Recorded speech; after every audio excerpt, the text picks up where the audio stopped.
నమస్కారం. అమరావతి న్యూస్ కి స్వాగతం. ఈనాటి వార్తా విశేషాలు. దేవతల రాజధాని అమరావతి అయితే ఆంధ్రప్రదేశ్ రాజధాని అమరావతి అని ముఖ్యమంత్రి చంద్రబాబు తెలిపారు. రాజధానిలో వెంకటేశ్వర స్వామి ఆలయ విస్తరణకు సీఎం భూమి పూజ చేశారు. అనంతరం ఓం నమో వెంకటేశాయ అంటూ సీఎం చంద్రబాబు ఉపన్యాసాన్ని ప్రారంభించారు. కలియుగ దైవం శ్రీ వెంకటేశ్వర స్వామి ఈ యుగంలో ఏపీలో అవతరించారని తెలిపారు. 2019లో ఆలయాన్ని నిర్మించాలని సంకల్పం చేశామని గుర్తు చేశారు. ఈ ప్రాంతానికి పేరు పెట్టినప్పుడే వెంకటేశ్వర స్వామి తన ద్వారా సంకల్పించారని తెలిపారు. ఇక్కడి రైతాంగం 29,000 మంది 33,000 ఎకరాలు భూమిని స్వచ్ఛందంగా ఇచ్చారని వారికి అభినందిస్తూ ధన్యవాదాలు తెలిపారు. వారికి ఈ సంకల్పాన్ని వెంకటేశ్వర స్వామి కల్పించారని చెప్పారు. కృష్ణానది తీరాన పవిత్రమైన శ్రీ వెంకటేశ్వర స్వామి దేవస్థానం నిర్మితమైందని తెలిపారు. 1983లో తిరుమలలో అన్నదానాన్ని ఎన్టీఆర్ ప్రారంభిస్తే 2003లో ప్రాణదానం కార్యక్రమాన్ని సిమ్స్ లో ప్రారంభించినట్లు ముఖ్యమంత్రి వెల్లడించారు. మా ఇంటి దైవం వెంకటేశ్వర స్వామి, మా ఇంటి నుంచి చూస్తే ఆయన నామాలు కనిపిస్తాయి అని చెప్పుకొచ్చారు. ఎప్పుడు కూడా వెంకటేశ్వర స్వామికి అప్రతిష్ట పాలు తెచ్చే పనిని చేయలేదని, ఎవరిని చెయ్యనివ్వనని తెలిపారు.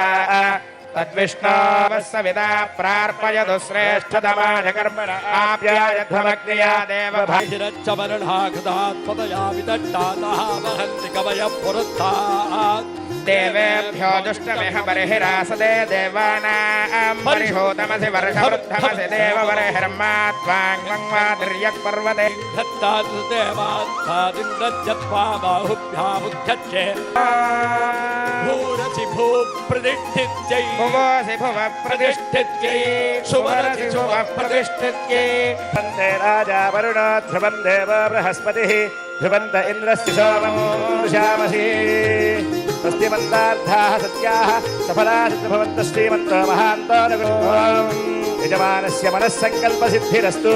చూస్తే మంగాపురం నుంచి ఆ సైడ్ చూస్తే వెంకటేశ్వర స్వామి నామాలు కనపడొస్తాయి. ఆయన్ని చూస్తూ బతికాం. ఆయన పాద పద్మాల చింతన అనునిత్యం తరించాం, ముందుకెళ్ళాం. అందుకే నేను ఎప్పుడు కూడా వెంకటేశ్వర స్వామికి గాని అప్రతిష్ట పాలొచ్చే ఏ పని చెయ్యను, ఎవరిని చెయ్యనియనని మరొక్కసారి మీ అందరికీ విజ్ఞప్తి చేస్తున్నా. కలియుగ దేవుడు అనుకున్నప్పుడు, ఆ దేవుడి సన్నిధిలో మనం ఉన్నప్పుడు ఒక పవిత్రత ఉండాలి, ఒక పరిశుభ్రత ఉండాలి, స్వచ్ఛమైన ఆలోచనలు ఉండాలి. అప్పుడే దేవుడికి నిజమైనటువంటి భక్తితో మనం పనిచేసే పరిస్థితి వస్తుందని చెప్పి కూడా నేను మీకు తెలియజేస్తున్నా. అందుకే మీరందరూ ఒక్కసారి ఆలోచిస్తే, నేను ఎప్పుడు పోయినా వెంకటేశ్వర స్వామి దగ్గరికి పోతే ఎప్పుడు కూడా క్యూలోనే పోతాను. ఇప్పుడు కూడా నేను ముఖ్యమంత్రిగా అక్కడ వెళ్ళను, ఒక భక్తుడిగా వెళతాను, ఒక భక్తి భావంతో వెళతాను. వెళ్ళినప్పుడు అక్కడ సామాన్య భక్తుడిగానే ఉండాలి తప్ప ఒక ముఖ్యమంత్రిగా పెత్తందారిగానో లేకుంటే హోదాతో ఉండడం కరెక్ట్ కాదనేది నా భావన. నేను వెంకటేశ్వర స్వామిని చూశాను. కొంతమంది తప్పులు చేస్తారు. తప్పులు చేస్తే చాలాసార్లు చెప్పేవాళ్ళు. కొంతమంది మనం అనుకుంది వేరే జన్మలో మనల్ని శిక్ష పడుతుంది, మనం నష్టపోతాం అనుకుంటాం. కానీ వెంకటేశ్వర స్వామి మాత్రం ఈ జన్మలోనే తప్పు చేసిన వాళ్ళకి శిక్షిస్తాడని కూడా మీ అందరికీ విజ్ఞప్తి చేస్తున్నా. ఇది నా అనుభవం. ఇక్కడుండే పాలక మండలి కావచ్చు, ఉద్యోగస్తులు కావచ్చు, పూజారులు కావచ్చు, ఎవరైనా అక్కడికి పోయిన వాళ్ళు కావచ్చు, ఎవరైనా కానీ ఇది నా అనుభవం. నేను చూశాను, క్లోజ్గా కూడా వాచ్ చేశాను. కానీ ఈరోజు అలాంటి సందర్భంలో మనం ఆలోచిస్తే ఆయన పవిత్రతను ఆయనే కాపాడుకుంటున్నాడు. ఈ రోజు మీరు ఒక్కసారి ఇక్కడ చూస్తే అంతర్జాతీయ డిజిటల్ అరెస్ట్ ముఠా గుట్టుని భీమవరం పోలీసులు రట్టు చేశారు. ఇటీవల విశ్రాంత ప్రొఫెసర్ శర్మ నుంచి సైబర్ నేరగాళ్లు 78 లక్షలు దోచుకున్నారు. సిమ్ కార్డు వచ్చిందని సిబిఐ అధికారులమంటూ ఆయనకు ఫోన్ చేశారు. సిమ్ కార్డులో తేడా ఉందని తాము సరిచేస్తామని పేర్కొన్నారు. అనంతరం డిజిటల్ అరెస్టు చేస్తున్నట్లు బెదిరించారు. ఈ క్రమంలో శర్మ ఆధార్ బ్యాంక్ ఖాతా వివరాలను ముఠాకు తెలిపారు. 13 రోజుల వ్యవధిలో ఆయన ఖాతాలో ఉన్న 78 లక్షల్ని నేరుగాళ్లు కాజేశారు. దీంతో బాధితుడు క్రైమ్ బ్రాంచ్ పోలీసులను ఆశ్రయించాడు. భీమవరం రెండో పట్టణ పోలీసులు కేసు నమోదు చేసి దర్యాప్తు చేపట్టారు. 7 బృందాలుగా వేట మొదలు పెట్టారు. మొత్తం 14 మందిని నిందితులుగా గుర్తించి 13 మందిని అరెస్టు చేశారు. ముంబైకి చెందిన ప్రధాన సూత్రధారి రహతే జే నాయన్ పరారీలో ఉన్నారు.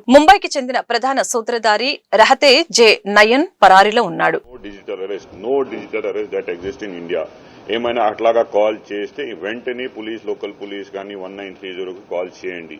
అండ్ ఆల్సో ఇది because most of these victims are old people, అక్కడ వెళ్ళి we will also organise our efforts. తర్వాత బ్యాంక్ కూడా మాట్లాడటం జరిగింది. అట్లాగే senior citizens if they are coming to bank, ఈ విషయంలో కూడా చూస్తే 6 సార్లు the victim has gone to bank and transferred the amount online. So they need to be guided, ask the question, మీరు ఎందుకు డబ్బులు పంపిస్తున్నారు, maybe this amount May not look that big or that small, but జాగ్రత్తగా if we are able to stop and prevent these kind of crimes, it will be very, very helpful. And detection, and as I told, it's taking a lot of painstaking efforts and everything. Ippudu chuste it will look like very small in 5 minutes. I have covered it up, but 10 రోజుల నుంచి మన అందరూ team CI 2 town గారు, 1 town గారు, Bhimavaram rural CI గారు, Akividu CI గారు అందరూ చూస్తున్నారు. And our special commando SI Jarmohan Mamshi, he is being following the entire development through his technological apps and everything. 6 months course he has also done in this regard. So it is a very difficult thing, but man kuda నేర్చుకుంటున్నారు, fraudsters kuda new methods invent చేస్తున్నారు how to fraud people, but we are also catching up and we will definitely make sure that these kind of crimes are prevented. హావభావాలు భాషా పటిమతో అయినను పోయి రావలి హస్తినకు అని drama పద్యం చెప్పి Parakamani case నుంచి తప్పించుకోవడానికి భూమన కరుణాకర్ రెడ్డి తంతాలు పడుతున్నారని టీడీపీ పోలిట్ బ్యూరో సభ్యులు వర్ల రామయ్య ధ్వజమెత్తారు. ఆయన పరిస్థితి కుడితిలో పడ్డ ఎలుకలాగా తయారైంది. కుడితిలో పడ్డ ఎలుక. ఇంకా కొంచెం లోతుగా వెళ్లాలంటే శ్లేష్మంలో చిక్కుకున్న ఈగ. లేదు ఇంకా లోతుకు వెళ్ళాలంటే సాలెగూడులో ఇరుక్కున్న పురుగులాగా ఉంది అతని పరిస్థితి. నేను ఒక్కటి అడుగుతానయ్యా, 14.5 crore ఖరీదైన ఆస్తులు ముద్దాయి దగ్గర నుంచి మీరు తీసుకున్నారు, దేవాలయానికి గిఫ్ట్గా డ్రామా ఆడి తీసుకున్నారు. ఆ గిఫ్ట్గా తీసుకున్నది మీ బోర్డ్ మీటింగ్లో టేబుల్ ఎజెండాగా పెట్టారు. దీని గురించి ఇంకా లోతుగా చేయాలి, లేదా వివరాలు కనుకుంటే నువ్వు రిజెక్ట్ ఎందుకు చేయలేదు? చైర్మన్ నువ్వే కదా, ఎందుకు రిజెక్ట్ చేయలేదు? ఏదైతే క్రైమ్ ప్రాపర్టీ ఉందో, ఏదైతే నువ్వు టేబుల్ ఎజెండాగా పెట్టావో దాన్ని మీ సన్నిహితులకి 60,000 రూపాయలకి ఇస్తావా? నన్ను అడిగితే 10 లక్షల రూపాయలకు తక్కువ వేయటానికి లేదు. నువ్వు కదా కారణం, నువ్వు చేసింది కాదా? ఒక దొంగను దొరగా మార్చింది నీవు కాదా? ఇక్కడ అయినను పోయి రావాలి హస్తినకు డ్రామా ఆడతావా? ఇది కురుక్షేత్రంలో పద్యం పాడతాడు, ఆయనను పోయి రావాలి హస్తినకు. ఎక్కడికి పోవాలో తొందరలోనే. హస్తినకు కాదు తమ్ముడు, శ్రీకృష్ణ జన్మస్థానానికి వెళ్ళాలి నువ్వు. టీడీఆర్ బాండ్లేక అంటారు. టీడీఆర్ బాండ్లు తిరుపతిలో ఎన్ని కోట్లు కొట్టేశావు నీవు, నీ కొడుకు ఎన్ని కోట్లు కొట్టేశావు తెలీదా? సంగీతం చెబుతావు, ఆయనను పోయి రావాలి హస్తినకు. పోతావు, ఎక్కడికి పోతావో చూడు. సిఐడి అయ్యన్నార్ గారు నేను వదిలేది లేదు మిస్టర్. ఆయన భయపడేవాడు కాదు మిస్టర్. నీకు శ్రీకృష్ణ జన్మస్థానం తప్పదు మిస్టర్ అని చెప్పి కూడా నేను తెలియజేస్తున్నా. Andhra Pradesh municipal administration and urban development మంత్రి పొంగూరు నారాయణ ఇటీవల TIDCO township and infrastructure development corporation ఇళ్ల నిర్మాణంపై సమీక్షలు నిర్వహించారు. వచ్చే ఏడాది జూన్ నెలాఖరికి రాష్ట్ర వ్యాప్తంగా అన్ని టిడ్కో ఇళ్ల నిర్మాణాలు పూర్తి చేసి లబ్ధిదారులకు అందజేస్తామని ఆయన స్పష్టం చేశారు. ఇది టీడీపీ ప్రభుత్వం ఎన్నికల మేనిఫెస్టోలో భాగంగా పేదలకు పక్కా ఇల్లు అందించే కార్యక్రమానికి చెందింది. టిడ్కో ఇల్లు పేదలకు రేర్ అండ్ మీర్ కేటగిరీలోకి అందించే సబ్సిడీ హౌసింగ్ ప్రాజెక్టులు. మున్సిపల్ కమిషనర్లు ప్రతి వారం పరిశీలించి ఇన్ఫ్రా సమస్యల్ని పరిష్కరించాలని మంత్రి ఆదేశించారు. 19లో ఎంతో ప్రతిష్టాత్మకంగా ఆ రోజున్న ప్రభుత్వం, తెలుగుదేశం ప్రభుత్వం ఈ టిట్కో హౌసెస్ని 7,01,000 ఆ రోజు ఈ రాష్ట్రంలో శాంక్షన్ చేసి 5,00,000 హౌసెస్కి యాక్చువల్గా అడ్మినిస్ట్రేటివ్ క్లియరెన్స్ తీసుకొని 4,94,000 హౌసెస్ గ్రౌండ్ చేశాము. అయితే గత ప్రభుత్వం వచ్చి వాటిలోని 2,61,000 కుదించి క్యాన్సిల్ చేస్తుంది. ఇక్కడ 1,240 శాంక్షన్ చేస్తే 96 క్యాన్సిల్ చేసి 1,152 చేయమన్నారు. దీంట్లో గత ప్రభుత్వం చేసిన అవకతవకలతో అనేకమైన ఆర్థిక ఇబ్బందులు ఉన్నాయి. జూన్ ఎండింగ్ లోపల ఎటువంటి పరిస్థితుల్లో కూడా ఇవన్నీ విత్ ఇన్ఫ్రాస్ట్రక్చర్, అంటే road, lights, water, drainage, total ఇన్ఫ్రాస్ట్రక్చర్తో ప్రజలకు ఇస్తామని మరొకసారి తెలియజేస్తాం. పీపీపీ మోడల్స్ పై బొత్స సత్యనారాయణ ఫైర్ అయ్యారు. మెడికల్ కళాశాలల ప్రైవేటీకరణను అడ్డుకుంటామని ప్రకటించారు. ప్రజల కోసం, రాజ్యాంగ పరిరక్షణ కోసం ఈ పోరాటమని పేర్కొన్నారు. రాష్ట్రంలో మెడికల్ కళాశాలల్ని పీపీపీ మోడల్లో ప్రైవేట్ దక్కించుకునేందుకు ప్రభుత్వం ప్రయత్నిస్తుందని ఆరోపించడం జరిగింది. శాసన మండలి విపక్ష నేత బొత్స సత్యనారాయణ తీవ్ర స్థాయిలో ఆగ్రహం వ్యక్తం చేశారు. ఈ విషయంలో గవర్నర్ అబ్దుల్ నజీర్ ని కలిసి తమ అభ్యంతరాలు తెలియజేసిన అనంతరం ఆయన మీడియాతో మాట్లాడారు. ప్రజల కోసమే మెడికల్ కళాశాలని ప్రారంభించాం. గత ప్రభుత్వ కాలంలో ప్రజలకు విద్య, వైద్య సేవలు అందించాలనే లక్ష్యంతో మెడికల్ కళాశాలని ప్రారంభించామని బొత్స స్పష్టం చేశారు. కాబట్టి మీరు ఇవన్నిటిని కూడా వాస్తవంగా అవసరమైతే చెక్ చేసుకోండి, రీచెక్ చేయండి, క్రాస్ చెక్ చేయండి. కొన్ని పత్రికలు, కొన్ని టీవీలు అదే పనిగా దీన్ని ప్రజలు వ్యతిరేకిస్తారని చెప్తున్నారు. వాస్తవానికి కుటుంబంలోని నాయకులు కూడా, పెద్దలు కూడా, ఆ ప్రజల సానుభూతిపరులు కూడా వచ్చి వీటి మీద స్వచ్ఛందంగా వచ్చి వాళ్ళు కూడా పాల్గొంటున్నారు, సంతకాలు చేస్తున్నారు. ఇది గ్రామీణ ప్రాంతాల్లో కానీ పట్టణ ప్రాంతాల్లో జరుగుతున్న విషయం అని చెప్పాం. ర్యాండమ్ చెక్ చేసుకోండి మీకు ఇచ్చిన తర్వాత అని చెప్పాం. లేదు అంటే ఇప్పుడే ఓ టీం పంపించుకొని క్రాస్ చెక్ చేయండి జరుగుతున్న కార్యక్రమాన్ని అని చెప్పాం. ఎందుకంటే ఇది ప్రజా అవసరానికి సంబంధించింది. ఇదేమో రాజకీయ కోణంలో, రాజకీయ లబ్ధి కోసమో, రాజకీయ స్వాతంత్రంతో చేస్తున్న కార్యక్రమం కాదు. ఈ రాష్ట్రంలో ఒక ప్రధాన ప్రతిపక్షంగా, ఒక బాధ్యతగా ప్రజల తరఫున ప్రజల ఆలోచనని, ప్రజలతో నష్టాన్ని పాడవలసిన బాధ్యత మాకు ఉంది. కాబట్టి ఈ కార్యక్రమాన్ని చేస్తున్నాం. ఆ రోజు జగన్మోహన్ రెడ్డి గారు ఆలోచన చేశారు. చూసాం భారతదేశంలో కాదు, ప్రపంచం మొత్తం మీద వచ్చి కోవిడ్ మహమ్మారి వచ్చినప్పుడు ఏ విధంగా ఇబ్బంది పడ్డాము, ఏ విధంగా ప్రజలు ఆందోళన చెందారో, ఏ విధంగా చాలా కుటుంబంలో పెద్దలెత్తి ప్రాణాలు కోల్పోయారో, ఆ రోజు ఎంత మదన పడ్డామో చూసాం. ఆ చర్యలన్నింటినీ అప్పుడు జరుగుతున్న సందర్భాన్ని పుణికిపుచ్చుకొని ఆ రోజు ఆయన నాయకత్వంలో ఆ ప్రభుత్వం ఆ రోజు ఏదైతే కేంద్రం తీసుకున్న పాలసీ ప్రకారం జిల్లాకు మెడికల్ కళాశాల ఉండాలని నేను తీసుకున్న అన్నిలో భాగంగానే అన్నయ్య నిన్న మొన్న పెట్టింది కాదు, కోవిడ్ తర్వాత వచ్చిన తర్వాత పెట్టింది కాదు. 17వ సంవత్సరం నుంచి దేశంలో ఆ పాలసీ ఉంది. కానీ ఆనాటి ప్రభుత్వం, చంద్రబాబు నాయకత్వంలో ప్రభుత్వం వాటిని విస్మరించింది. వాళ్ళకి అక్కర్లే. కానీ జగన్మోహన్ రెడ్డి గారు ప్రజల తరపున, ప్రజల కోసం, ప్రజా ఆరోగ్యం కోసం, ప్రజా సంక్షేమం కోసం ఆ నిర్ణయం తీసుకొని ఒక్కొక్క కళాశాలకి 500 కోట్ల రూపాయలని తిరుమల లడ్డు వివాదంలో ప్రస్తుత ప్రభుత్వం నా మీద విష ప్రచారం చేస్తోంది అని వైసీపీ రాజ్యసభ సభ్యులు వైవి సుబ్బారెడ్డి అన్నారు. తిరుమల పవిత్రతకు భంగం కలిగిస్తుందని సుప్రీంకోర్టులో నేను పిటిషన్ దాఖలు చేశాను. కోట్లాది మంది హిందూ భక్తుల మనోభావాలు దెబ్బతినేలా పరిస్థితులు ఉన్నాయి. 20 కోట్ల లడ్డూలు కల్తీ నెయ్యితో తయారయ్యాయన్న ఆరోపణలో వాస్తవం లేదని చెప్పుకొచ్చారు. అధిక ధరలతో నెయ్యిని కొనుగోలు చేశారన్న ఆరోపణలు నిజం కాదు. 2019 నుంచి 24 హయాంలోని కల్తీ జరిగిందని దర్యాప్తు చేస్తున్నారు. అంతకుముందు కూడా కల్తీ జరిగిందా, దర్యాప్తు జరగాలని వైవి సుబ్బారెడ్డి డిమాండ్ చేశారు. రిపోర్ట్ ప్రకారం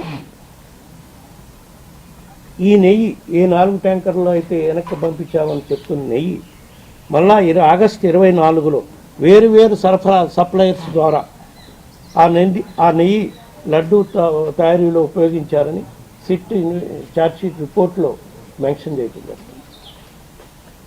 మరి అప్పుడు ఆ నెయ్యి లడ్డు తయారీలో ఉపయోగించారు కదా, మరి అప్పుడు ఉన్న చంద్రబాబు గవర్నమెంటే కదా. మరి ఆరోపణలు నిజమైతే ఈ తప్పుకి ఎవరు బాధ్యత? దీనికి కూడా మేము బాధ్యతనా? చంద్రబాబుతో దాటి అందులో ఉన్న టీటీడీ అధికారులదా, టీటీడీ పెద్దలదా? వీటన్నిటికీ ల్యాబ్ బేసిక్గా పెడుతున్నాం. ల్యాబ్ అనేది అప్పుడు పాత రోజుల నుంచి ఉండే అదే ల్యాబ్, ఇప్పుడు ఉండేది అదే ల్యాబ్. ఇంకా మా పీరియడ్లో ల్యాబ్ని ఇంకా ఆధునాతకంగా చేయడం కోసం ఎన్డీడీబీ సహకారంతో, సిఎఫ్టీఆర్ఐ సహకారంతో దాన్ని మెరుగ్గా అభివృద్ధి చేయడం కోసం నిధులు కూడా ఇచ్చి అభివృద్ధి చేయడం కూడా జరిగింది. ఇవన్నీ ఉండగా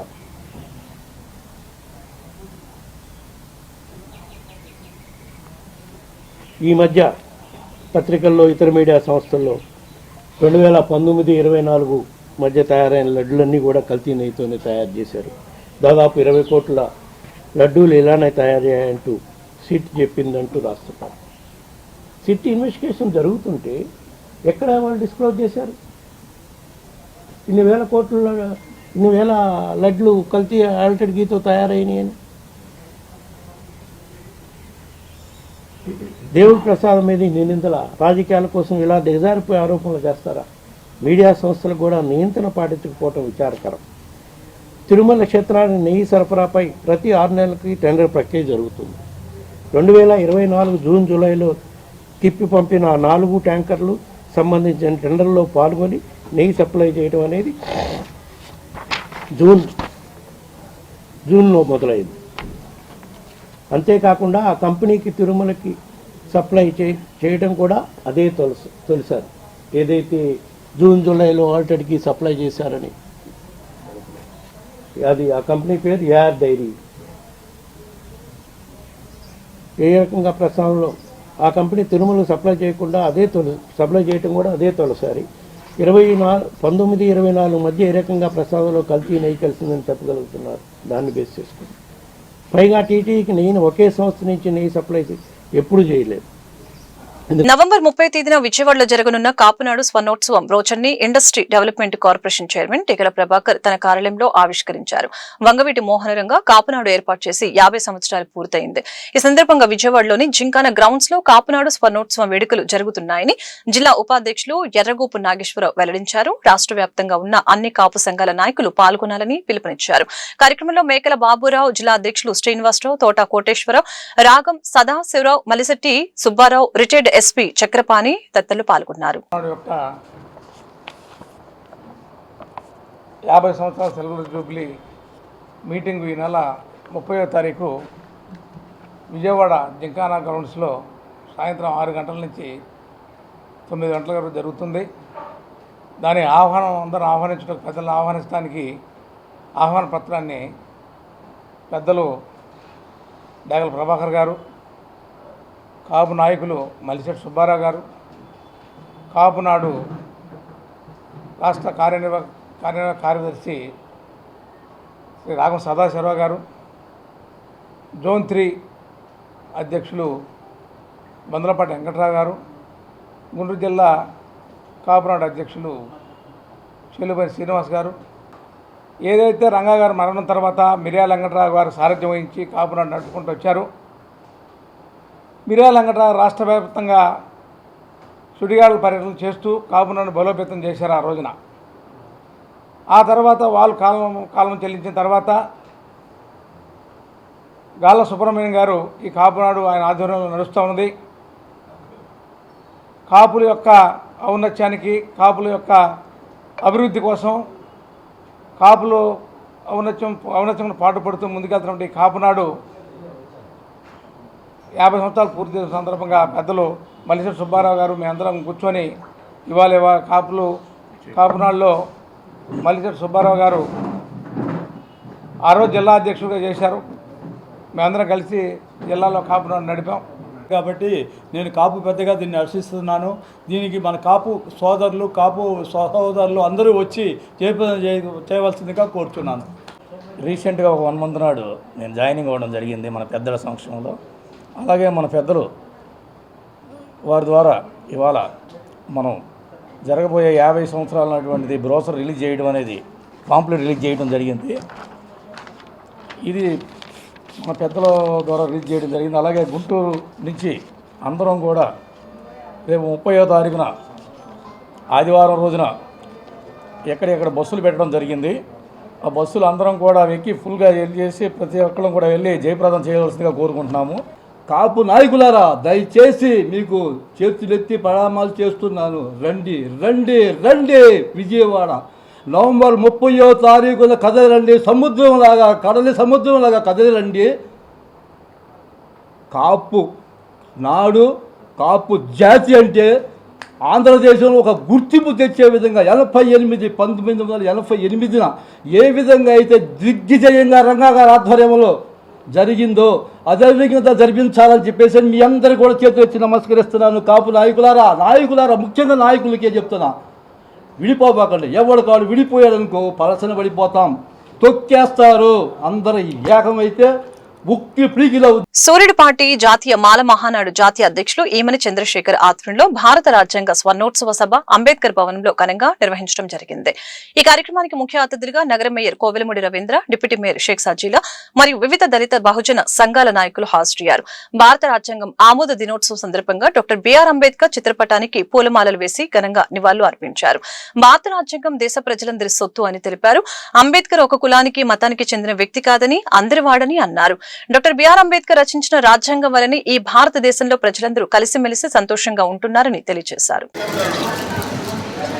నమస్కారం. ఈరోజు భారత రాజ్యాంగం సందర్భంగా చంద్రశేఖర్ గారు, దాసరి రమణ గారు నన్ను ఆహ్వానించడం చాలా సంతోషంగా ఉంది. ముఖ్యంగా ఈరోజు మనమందరం అంటే మన భారతదేశంలో కులాలకి మతాలకి సంబంధం లేకుండా ఎస్సీ, ఎస్టీ, బీసీ, మైనారిటీ మనమందరం కూడా ఈ యొక్క నవంబర్ 26న ఈ యొక్క రాజ్యాంగ దినోత్సవం జరుపుకోవడం జరిగింది. ఎందుకంటే బాబాసాహెబ్ గారి ఆశయాలను మరియు ఆయన చెప్పిన స్ఫూర్తిని ప్రతి ఒక్క దశలో మేము ముందుకు తీసుకెళ్లడానికి మా అంతా మేము కృషి చేస్తున్నాము. ముఖ్యంగా ఇక్కడ ఎడ్యుకేషన్ గురించి అంటే పిల్లలు వచ్చారు కాబట్టి ఎడ్యుకేషన్ గురించి వారికి అవగాహన గురించి రానున్న తరాలకి బాబాసాహెబ్ అంబేద్కర్ గారు చేసిన త్యాగాలు, వాళ్ళు చేసిన కష్టాలు ప్రతి ఒక్కటి కూడా పిల్లలకి కూడా చెప్పడం జరిగింది. ఇక్కడ వచ్చిన ప్రతి ఒక్కరిని కూడా స్పష్టంగా తెలియజేయడం జరిగింది. ఎందుకంటే రాబోయే తరాలు కూడా ఈ యొక్క బాబాసాహెబ్ అంబేద్కర్ గారి ఆశయాన్ని ముందుకు తీసుకెళ్ళాలి. ముఖ్యంగా మేము అందరం చూడొచ్చు, ఈరోజు గౌరవనీయులు ముఖ్యమంత్రి వర్యులు చంద్రబాబు నాయుడు గారు కూడా రాజ్యాంగం గురించి అంటే పిల్లలకి మ్యాక్ అసెంబ్లీ అని ఏర్పాటు చేశారు. ఎందుకంటే మన పిల్లలకు కూడా రాజ్యాంగం ఒక రూల్స్ని, దాంట్లో ఉన్న ఫిలాసఫీ, దాంట్లో ఉన్న డిసిప్లైన్, క్రమశిక్షణ, న్యాయం, సామాజికంగా ప్రతి ఒక్కటి కూడా తెలియజేయాలి అనే ఒక మంచి ఉద్దేశంతో విద్యాశాఖ మంత్రి లోకేష్ అన్న గారి ఆధ్వర్యంలో ప్రతి ఒక్కటి కూడా మ్యాక్ అసెంబ్లీ అదరగొట్టారు అని చంద్రబాబు నాయుడు గారు కూడా పిల్లలకి ఎంతగానో అభినందించారు. కాబట్టి ప్రతి సంవత్సరం కూడా ఇలాంటి కార్యక్రమాలు అమల్లో తీసుకొచ్చిన రోజు భారతదేశ వ్యాప్తంగా కూడా కేంద్ర రాష్ట్ర ప్రభుత్వాలు ఈరోజు చేస్తారు. కానీ ఇక్కడ ఎస్సీ, ఎస్టీ, బీసీ, మైనార్టీల ఆధ్వర్యంలో ముఖ్య అతిథిగా వచ్చినటువంటి మేయర్ గారికి, డిప్యూటీ మేయర్ గారు సజిలా గారికి, మరి ఇక్కడ దాసరి జ్యోతి గారికి, అందరూ కూడా ఇక్కడ అన్ని కులాలు, అన్ని మతాలతోటి మేము ఈరోజు ఈ సభను ఏర్పాటు చేసుకున్నాం. ఈ సభను ఎంతో కష్టపడి దాసరి రమణ గారు, మేము 4 రోజుల నుంచి ఆర్థికంగా మేమే చేసుకుని ఎవరి దగ్గర రూపాయి తీసుకోలేదు. ఇంత మంచి కార్యక్రమాన్ని ఏర్పాటు చేసి మరి సజిలా గారు వచ్చి మంచి స్పీచ్ ఇచ్చారు అంబేద్కర్ గారి గురించి. మీ అందరూ కూడా మేము జైభీం తెలియజేస్తూ అచ్చంపేట మండలం కస్తల గ్రామంలో ప్రజల వద్దకు ప్రవీణ్ 100 రోజులు 100 గ్రామాలు కార్యక్రమం విజయవంతంగా కొనసాగుతుందని ఎమ్మెల్యే భాష్యం ప్రవీణ్ తెలిపారు. ఈ సందర్భంగా ఎమ్మెల్యే మాట్లాడారు. 5వ రోజు తమ సమస్యల్ని చెప్పుకునేందుకు అధిక సంఖ్యలో ప్రజలు వస్తున్నారని తెలిపారు. ఈ కార్యక్రమం ప్రజల వద్దకు మరింత చేరువుగా వెళ్లి వారి సమస్యల్ని స్వయంగా అడిగి తెలుసుకుంటున్నందుకు ఉపయోగకరంగా ఉందని ఆనందం వ్యక్తం చేశారు. కూటమి ప్రభుత్వం ప్రవేశపెట్టిన సంక్షేమ పథకాలు అర్హులైన వారికి అందుతున్నాయో లేదో ప్రజలను అడిగి తెలుసుకుంటున్నామని తెలియజేశారు.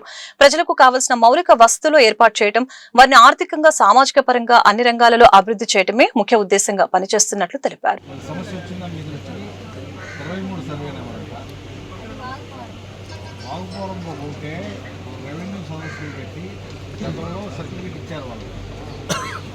ఇచ్చారు అంటే వాళ్ళకి కనీసం పొజిషన్ చూపించాలి కదా మనం.